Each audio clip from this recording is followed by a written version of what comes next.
কি ভাল লাগে তোর বেশিটাও ভুল বুঝে তুই কাঁদিস যখন, ভাল লাগে তোর হেঁচকিটাও অবিরামে ভালোবাসার ব্যাকরণে নেই কমা। ভালো লাগার একটা কারণ তুই যে প্রাণের প্রিয়তমা। আহা, আহা। রাগ তোলেন না, কিন্তু জানেন না যে আমার একটা রাগ আছে শৈল। আমি যে রাগ করলে মাইক মুইক ভাঙ্গালে জানেন না আপনারা। বলেন প্রতি নেক কাজের আগে এ আওয়াজ তো হবে না হুজুর, আরো বড় লাগবে। প্রতি নেক কাজের আগে, প্রতি নেক কাজের আগে গাঞ্জা খাওয়ার সময় মদের বোতলটা খুললে কেবেন বিসমিল্লাহ চলবো আর চলবো, হাউজে কাউসার মিলবো।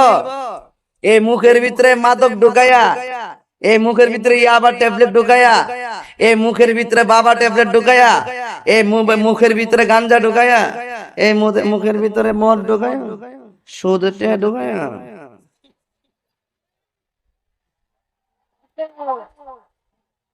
আঙ্গদেশের অনেক মৌলবীরা তো ডরে সুদের ওয়াজি করে না। গত 2 বছর ওয়াজি করছে না ডরে। আর তাহিরি ওয়াজ করতে করতে সুদ করে বাপ দেখাইছি।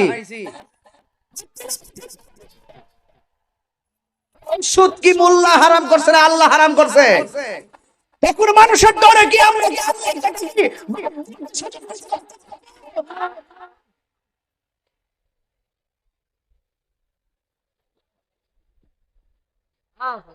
একটু একটু বন বেরের বাড়া। আচ্ছা ইয়ানা বন বেরে কি তৈল আগো অত্রনবীনগরে রে।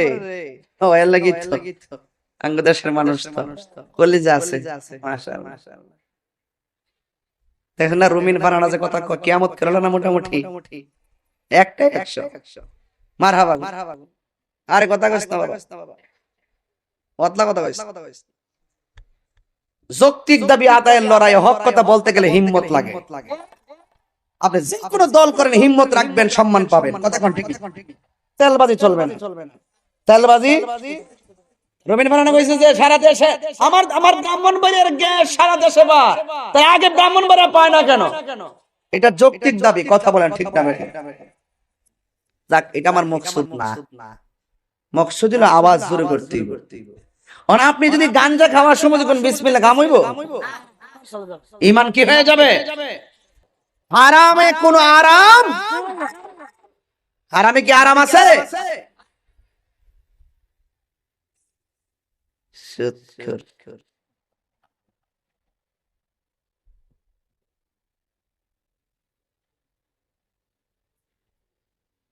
আমার মুখে শব্দ অনেক মানায়।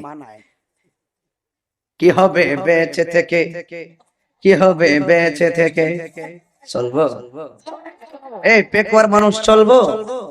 এই রাজাকারী মানুষ চলবো? এই চক্রিয়ার বাবারা চলবে? কি হবে বেঁচে থেকে অযথা বিদ্যা শিখে যদি না করতে পারি সুদ মুক্ত সমাজটাকে? কথা কোন ঠিক? কি হবে বেঁচে থেকে অযথা বিদ্যা শিখে যদি না করতে পারি মাদক মুক্ত সমাজটাকে? কি হবে আলেম হয়ে, বক্তা হয়ে, পিসা বয়ে সমাজ যদি না হক কথা উচ্চ সুরে না বলিতে? সবার হাত তো ওঠে নাই। এইভাবে এইভাবে দিবেন ঠিক। আর মনে মনে নিয়ত করবেন যে সুদ করে সাফারা দিতেছে, এইভাবে দিবেন ঠিক। পারবেন না আপনারা ইনশাআল্লাহ?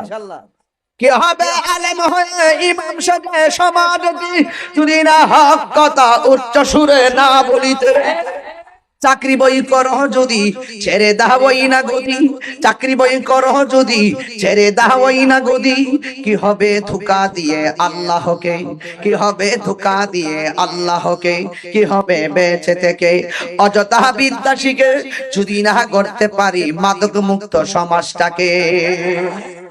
কি হবে আকাশ ছোঁয়া বিলাস বাড়ি গাড়ি না খেয়ে কত মানুষ পরপারে দিচ্ছে বাড়ি? আজরাইল আসবে যবে মাটিতে পড়ে রবে, আজরাইল আসবে যবে মাটিতে পড়ে রবে, কোনো কাজে লাগবে না তোর বিল্ডিংটাকে, কোনো কাজে লাগবে না তোর বিল্ডিংটাকে, কি হবে বেঁচে থেকে অযথা বিদ্যা শিখে যদি না করতে পারি সুদ মুক্ত সমাজটাকে, যদি না করতে পারি ঘুষ মুক্ত সমাজটাকে। এখন ঘুষ খাওয়া অন্যায়, সুদ খাওয়া অন্যায়, মাদক খাওয়া অন্যায়, সব অন্যায় কাজ থেকে একটা ইবাদত তোমাকে ফিরে রাখবে। একটা ইবাদত করলে সব অশ্লীল কাজ থেকে তোমাকে আল্লাহ ফিরে রাখবেন। আয়াতের পরের শব্দ ফাসাল্লি লিরাব্বিকা ওয়ানহার। আল্লাহ বলে হ্যাঁ বন্ধু, আমি আপনাকে হাউজে কাউসার দান করেছি, ফাসাল্লি লিরাব্বিকা ওয়ানহার, আপনি নামাজ পড়ুন, ওয়ানহার কুরবানি করুন। আমি 9টা তাফসীর দেখেছি, এখানে আল্লাহ বলছেন বন্ধু নামাজ পড়ুন। কোন তাফসীরে লিখেছেন এই নামাজ মানে হলো 5 ওয়াক্ত নামাজ, আবার কোন তাফসীরে লিখেছেন এই নামাজ মানে হলো ফাতাহাজ্জাত বিহি নাফিলাতাল্লাহ কাসা আসা আইয়াবাতাকা রাব্বুকা মাকামাম মাহমুদা। আল্লাহ যে বলছে বন্ধু নামাজ পড়ুন, এখানে ফাসাল্লি মানে হলো তাহাজ্জুদের নামাজ। আবার কোন তাফসীরের মধ্যে বলা হয়েছে যেহেতু ফাসাল্লির পরে ওয়ানহার আছে কুরবানি করুন, যেহেতু ওয়ানহার আছে এখানে ফাসাল্লি মানে হলো আপনি কুরবানি করুন। ঈদের নামাজ ঈদুল আযহা কে বোঝানো হয়েছে, যদি কন্যা সুবহানাল্লাহ। একটু ভাঙছি আর কি হালকা, একটু সব তো বলা সম্ভব না। এবার আমার যুবক ভাইরা, ফাসাল্লি লিরাব্বিকা ওয়ানহার, ও বন্ধু আপনি নামাজ পড়ুন এবং কুরবানি করুন। এই জন্য আমার আল্লাহ বলে দিয়েছেন কুল ইন্না সালাতি ওয়া নুসুকি ওয়া মাহইয়ায়া ওয়া মামাতি লিল্লাহি রাব্বিল আল্লাহু আকবার গেলেন। কত মধুর কোরআন তেলাওয়াত রে। আবার আমার সাথে বলেন কুল ইন্না সালাতি ওয়া নুসুকি ওয়া মাহইয়ায়া ওয়া মামাতি লিল্লাহি রাব্বিল আলামিন।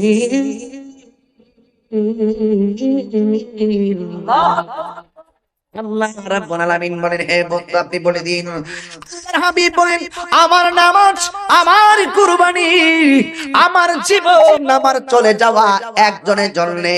জবানটা খুলে বলুন তিনি কে? নামাজের দরকার আছে না নাই? আর জোরে বলো নামাজের দরকার আছে না নাই? আজান হলে মসজিদে যাওয়ার দরকার আছে না নাই? নামাজ পড়ে মানুষ জান্নাতে যাবে, আবার নামাজ পড়ে মানুষ দোজখে যাবে।